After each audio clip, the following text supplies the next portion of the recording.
Frères et sœurs, que la grâce et la paix de Dieu notre Père et de notre Seigneur Jésus-Christ soient notre partage au quotidien.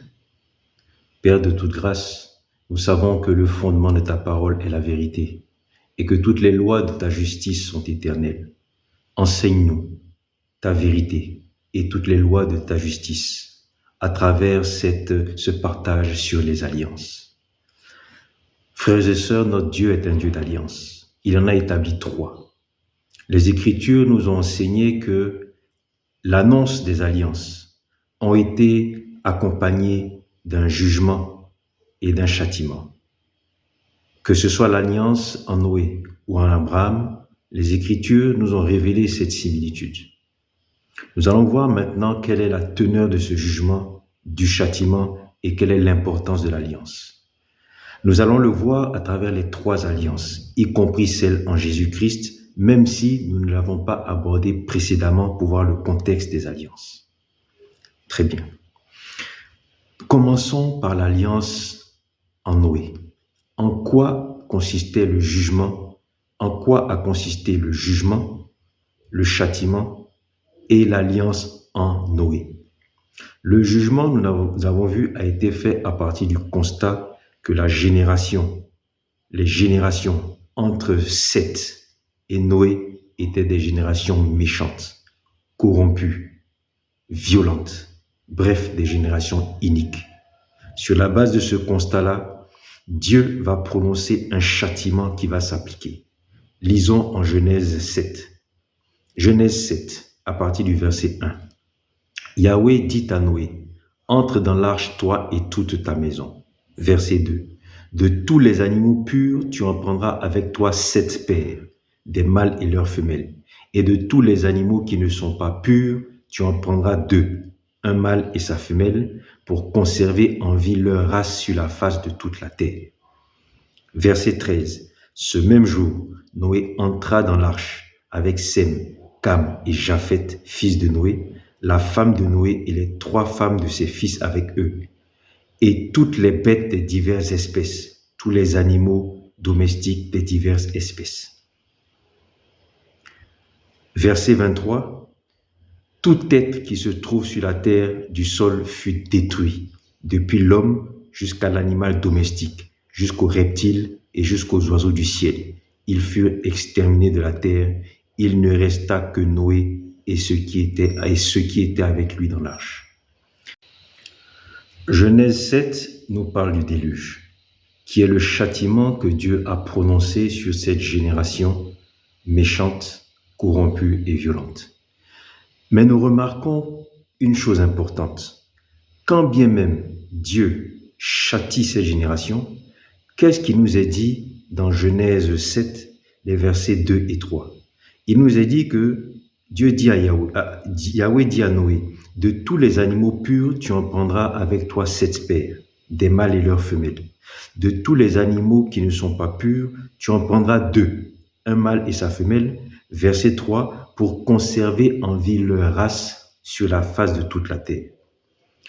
Lorsque Noé va rentrer dans l'arche, Dieu va lui demander de prendre avec lui des représentants de chaque espèce animale et de rentrer lui-même dans l'arche avec ses enfants, ses fils et les femmes de ses fils.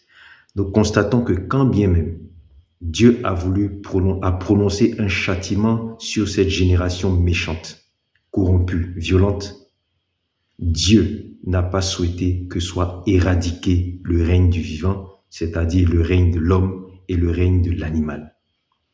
Dieu a voulu châtier, exterminer des générations corrompues sans pour autant effacer de la terre le règne du vivant. Pour quelle raison? Déjà, répondons à 2 questions. Dieu a-t-il eu besoin d'un intercesseur avant de déclencher le déluge? Est-ce que quelqu'un a intercédé, comme par exemple Josué a pu intercéder et puis Dieu a arrêté le soleil au-dessus de Gabaon afin que Dieu vainque ses ennemis, comme cela nous est indiqué dans le livre de Josué 10, versets 12 et 13? Non. Est-ce que quelqu'un a intercédé comme Élie l'a fait lorsqu'il a voulu confondre les prophètes de Baal et que Dieu a fait descendre le feu sur son holocauste. Non.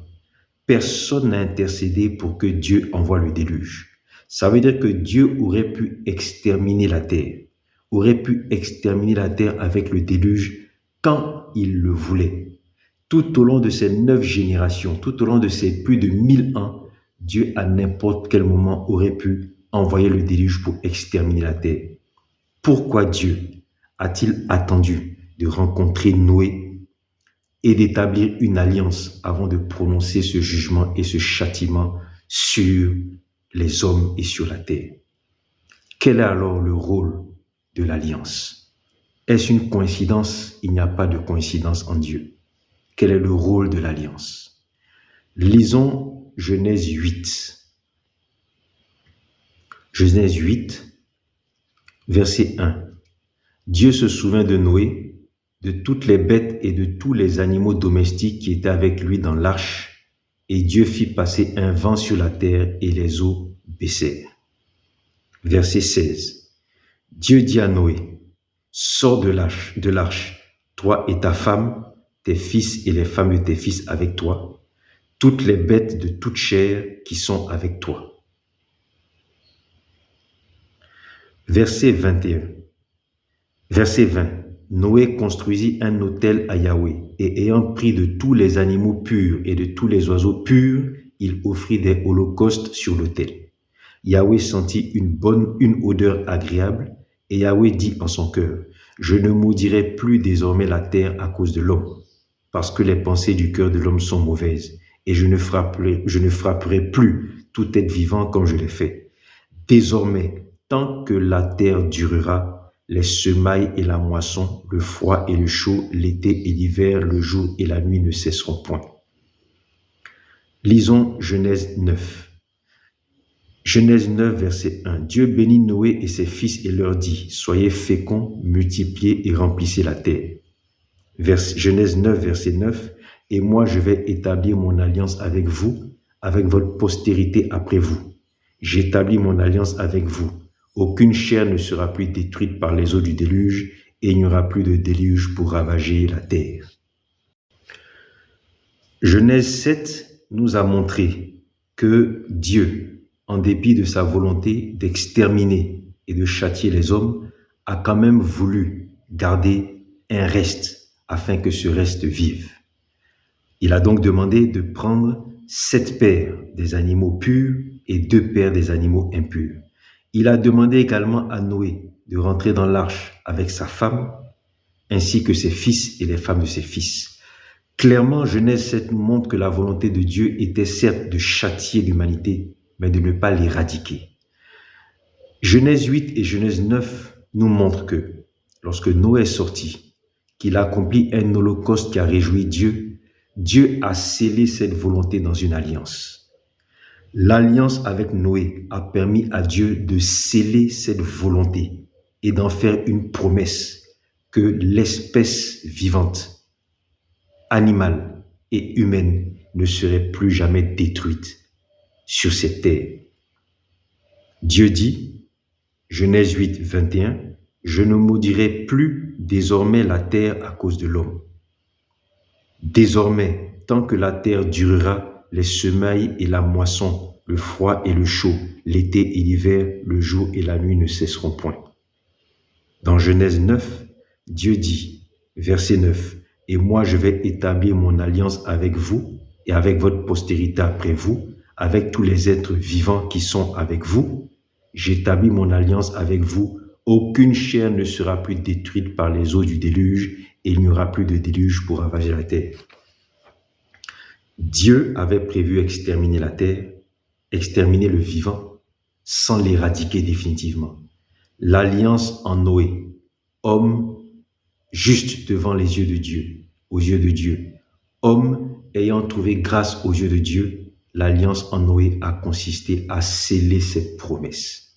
Tel est le but de l'alliance en Noé. Dieu voulait châtier les hommes, mais ne voulait pas l'éradiquer. Dieu voulait châtier le vivant, mais ne voulait pas l'éradiquer, et pour cela, il avait besoin de sceller cette volonté, cette promesse dans une alliance, ce qu'il a fait avec Noé. Nous allons donc maintenant voir si ce processus, cette logique est vérifiée dans l'alliance avec Abraham. Nous rappelons que lorsque Dieu s'est adressé à Abraham, en lui parlant d'une alliance à venir, une alliance future, il a également établi un jugement, un châtiment, avant de parler d'une alliance. Il a dit que la nation qui asservirait la descendance d'Abraham serait jugée. Et il a dit que les descendants des Amoréens qui vivent actuellement avec Abraham, ces descendants-là seraient également chassés et châtiés lorsque les descendants d'Abraham reviendraient sur la terre promise. En quoi a donc consisté le châtiment? Il y a donc deux châtiments prévus. En ce qui concerne le châtiment de la nation qui a asservi les descendants d'Abraham, il s'agit bien évidemment du châtiment sur l'Égypte et Pharaon. Lisons Exode 5. Exode 5 à partir du verset 1. Ensuite, Moïse et Aaron se rendirent auprès de Pharaon et lui dirent, « Ainsi parle Yahweh, le Dieu d'Israël. Laisse aller mon peuple pour qu'il célèbre une fête en mon honneur dans le désert. » Pharaon répondit, « Qui est Yahweh pour que j'obéisse à sa voix en laissant aller Israël? Je ne connais pas Yahweh et je ne laisserai pas aller Israël. » Ce petit passage, juste pour nous montrer que Pharaon, lui-même considéré comme un Dieu, n'avait aucune considération pour Dieu, l'Éternel Yahweh. Pharaon, lui-même considéré comme Dieu en Égypte, était le symbole de la domination de l'idolâtrie sur le monde. Car n'oublions pas qu'au moment où Moïse, sollicité par Dieu pour faire sortir le peuple juif, va vers Pharaon, l'Égypte domine le monde. Pharaon est donc le symbole de la domination de l'idolâtrie sur le monde. Et nous voyons que le châtiment que Dieu va lui faire subir, ça sera de détruire sa postérité par la mort de tous les premiers-nés parmi les hommes et parmi les bêtes et les animaux. Le deuxième châtiment que va subir Pharaon sera la destruction totale de sa puissance, c'est-à-dire de son armée. Dieu donc, au moment d'établir l'alliance promise à Abraham, va apporter un châtiment sur l'Égypte, symbole de l'idolâtrie, du règne de l'idolâtrie sur le monde.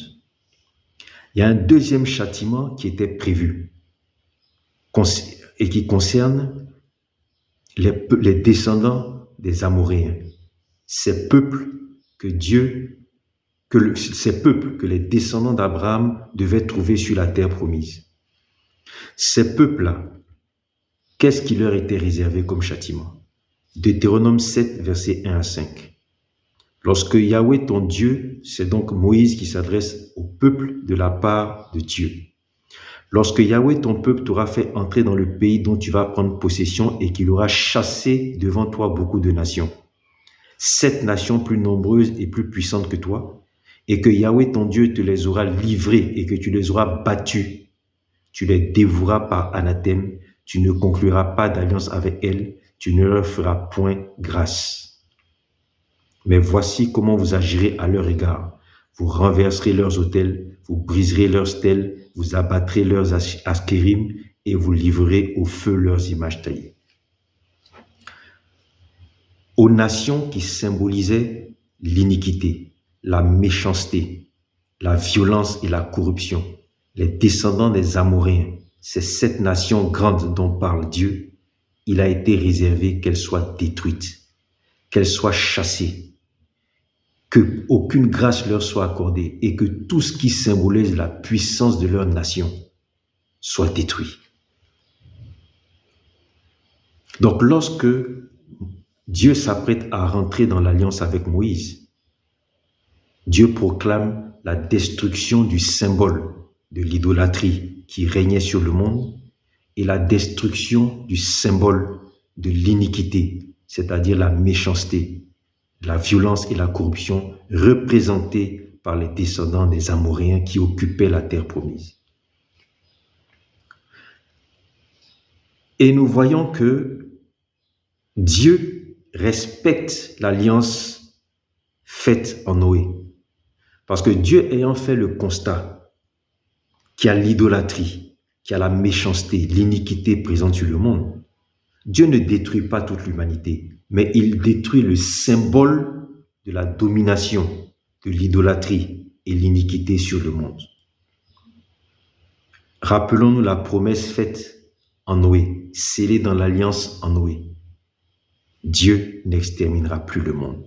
Voilà pourquoi, alors que depuis Noé jusqu'à Abraham et depuis Abraham jusqu'à Moïse, Dieu a fait le constat de la domination de l'iniquité, le constat de la domination de l'idolâtrie. Dieu n'a pas détruit le monde et dès qu'il a vu Abraham, dès qu'il a vu Moïse, il a validé l'alliance promise en Abraham et il a châtié les représentants de l'idolâtrie, de l'iniquité, plutôt que de détruire toute la terre. Quelle est donc l'importance de l'alliance promise à Abraham et scellée en Moïse? Parce que là encore, est-ce que Dieu avait besoin d'attendre de rencontrer Moïse pour détruire l'Égypte, pour châtier l'Égypte? Quelqu'un a-t-il intercédé afin que Dieu chasse et détruise les 7 nations descendants des Amoréens? Non. Mais là encore, il a fallu que Dieu attende de trouver Moïse en qui il allait valider l'alliance promise à Abraham pour qu'il applique son châtiment, comme au temps de Noé. Quel est donc ici le rôle et l'importance de l'alliance? Genèse 17, à partir du verset 1. Lorsqu'Abraham fut arrivé à l'âge de 99 ans, Yahweh lui apparut et lui dit, « Je suis le Dieu Tout-Puissant, marche devant ma face et sois irréprochable. » Verset 7. « J'établis mon alliance entre moi et tes descendants après toi, d'âge en âge, en une alliance perpétuelle pour être ton Dieu et le Dieu de tes descendants après toi. » Genèse 17, verset 8. « Je te donnerai à toi et à tes descendants après toi le pays où tu séjournes comme étranger, tout le pays de Canaan en possession perpétuelle, et je serai leur Dieu. » Exode 6. Exode 6. Verset 3. « Je suis apparu à Abraham, à Isaac et à Jacob comme Dieu Tout-Puissant.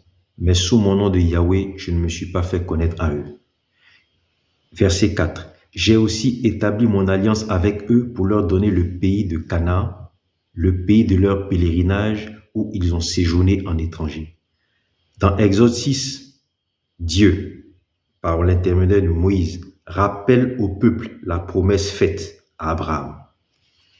Au verset 7 d'Exode 6, Moïse, s'adressant au peuple de la part de Dieu, dit « Je vous prendrai pour mon peuple, je serai votre Dieu et vous saurez que je suis Yahweh, votre Dieu qui vous a franchi des corvées des Égyptiens. » Exode 6, dans Exode 6, Dieu confirme au peuple, par l'intermédiaire de Moïse, les termes de l'alliance, à savoir que une fois qu'il fera rentrer les descendants d'Abraham sur la terre promise, il sera leur Dieu et ce peuple sera son peuple. Et nous allons conclure sur l'alliance en Abraham par Exode 19. Exode 19, à partir du verset 5. Dieu dit, « Maintenant, si vous écoutez ma voix et si vous gardez mon alliance, vous serez mon peuple particulier parmi tous les peuples, car toute la terre est à moi. Vous serez pour moi un royaume de prêtres et une nation sainte. » Nous voyons que Dieu qui voulait restaurer sa gloire sur toute la terre, a attendu de trouver Moïse afin de valider l'alliance promise à à Abraham. Pour cela, il a châtié le symbole de l'idolâtrie et de l'iniquité sur la terre et il a scellé l'alliance, une alliance de restauration de l'humanité, une alliance de restauration du vivant à travers qui? À travers le peuple juif, qui deviendrait son peuple, pour qui il serait un Dieu et qui serait sa part personnelle parmi les nations, un royaume de prêtres, une nation sainte. Dieu, tant qu'il n'avait pas la capacité de sceller dans une alliance la possibilité d'établir sa gloire à travers un peuple, n'a pas châtié le symbole de l'idolâtrie et de l'iniquité sur terre. Le même schéma qui s'est reproduit avec Noé. Dieu donc, lorsqu'il doit prononcer un jugement sur la terre et qu'il doit appliquer un châtiment aux vivants, attend de sceller une restauration de sa gloire, une restauration de sa puissance et de son autorité à travers une alliance. Notre Dieu est un Dieu d'alliance. Qu'en est-il de l'alliance en Jésus-Christ? Que la grâce et la paix de Dieu notre Père et de notre Seigneur Jésus-Christ soient notre partage au quotidien.